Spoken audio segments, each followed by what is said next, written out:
Hey there, welcome to Healthy TV, episode number 63. I'm your host, Dr. John McPhee, and on today's show, I'm talking about the missing link to building a bigger, better brain.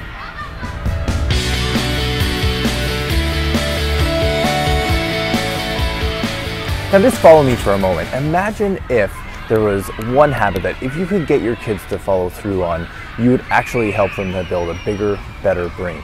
In fact, the same thing applies to you. Now I want you to also imagine that this same habit could lead to them having better health outcomes as they get older, so they're less likely to develop things like obesity and diabetes, heart disease, cancer, and likely they're going to live longer, happier lives. Okay? And I think that's what we all want for our kids in the end, is for them to be happy, healthy, productive.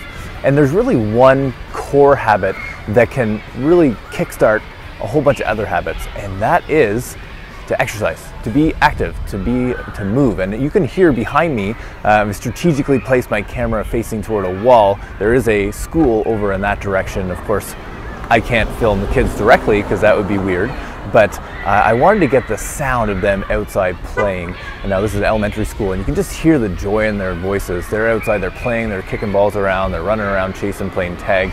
They're doing the little kickball game, that weird one where you swing the ball around the pole. I don't even know what that's called, but it looks like a ton of fun. The point is that they're outside being active, and there's such a cool thing that's happening that a lot of us don't even think about. A lot of us are aware of the changes that are happening to, say, their cardiovascular system, maybe even their muscles and bones. We understand that exercise is important for those things, and if we want them to have healthy structure, then exercise is essential, right? But the thing that's going on underneath the surface that we don't often, I would argue probably most people don't think about this, is that it's the changes that are going on in their brain. And here's the cool thing, the movement, and when we vigorously move our bodies, it's a massively important stimulus up to the brain. Think about it like a nutrient. It's a core nutrient that the brain needs in order to function properly. And this all comes because back in the day, 10,000, 20,000, 50,000, 100,000 years ago, we just had to move a lot. And when our brain was developing and becoming the kind of modern day brain that we have, with this massive executive functioning part in the front, that came out of us having to move a lot. And so there's just this requirement, if we want to have healthy brains, then we need to do lots and lots of movement. For kids, the cool thing is their brains are super plastic, is the term that we call. So neuroplasticity, all that means is that their brain can change really easily. So even if your kids haven't been that active, it's an easy thing. If you can get the habit change, then they can still benefit from all these neuroplastic changes that happen in the brain. Now, here's some cool things that go along with that. When kids exercise regularly, they actually have a notable increase in IQ. They have an increase in cognition, memory, retention.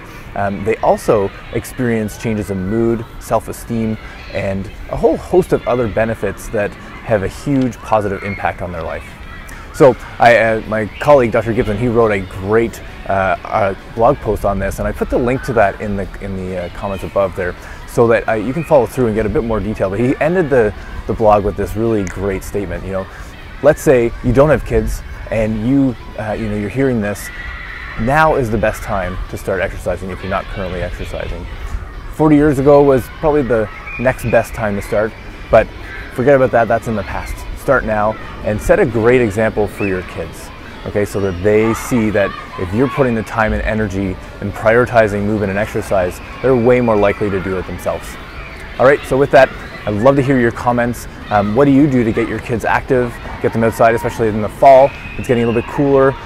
So I'd love to get some suggestions of activities that you find your kids love, and maybe we can get a great discussion happening below this video to help other parents who are looking for ideas. All right, have a great weekend. I'll talk to you next week.